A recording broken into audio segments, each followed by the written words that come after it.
काय मागणी काय होती आजच्या आंदोलनात? आजच्या आंदोलनाची मागणी आहे की शक्तीपीठ महामार्ग रद्द झालाच पाहिजे. का तर मी एक इंजगावचा अल्पभूधारक शेतकरी आहे. त्याच्यामध्ये मी गेल्या वर्षी विहीर पाडली, तिचं एक सुद्धा उत्पन्न घेतलेलं नाही. मी 4-5 लाख रुपये खर्चून विहीर पाडली, लाईट ओढली 60-70 हजार रुपये खर्चून, आणि माझ्या 2.5 एकरामध्ये 1.5 एकर शेती चालली. त्याच्यामध्ये 1.5 एकरामध्ये 1 एकर शेती खाली शिल्लक राहिली, आणि अर्धा एकर इकून राहिली ना अर्धा एकर तिकून राहिली.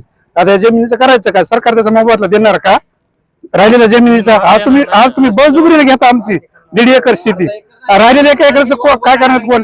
अर्धा एकर इकून राहिले, अर्धा एकर तिकून राहिली. त्याच्यात पाणी साचणार. आम्ही कुठं उठून जायचं? गाव सोडून उठून जायचं का? त्याच्यासाठी आम्ही सरकारकडे एकच मागणी करतो की शक्तीपीठ महामार्ग रद्द झालाच पाहिजे. काय मागणी काय होती आजच्या आंदोलनात? आजच्या आंदोलनाची मागणी आहे की शक्तीपीठ महामार्ग रद्द झालाच पाहिजे. का तर मी एक इंजगावचा अल्पभूधारक शेतकरी आहे. त्याच्यामध्ये मी गेल्या वर्षी विहीर पाडली, तिचं एक सुद्धा उत्पन्न घेतलेलं नाही.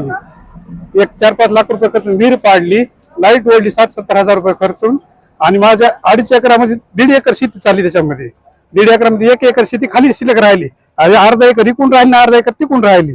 आता या जमिनीचं करायचं काय? सरकार त्याचा मोबदला देणार का राहिलेल्या जमिनीचा? आज तुम्ही बळजुगरीने घेता आमची 1.5 एकर शेती.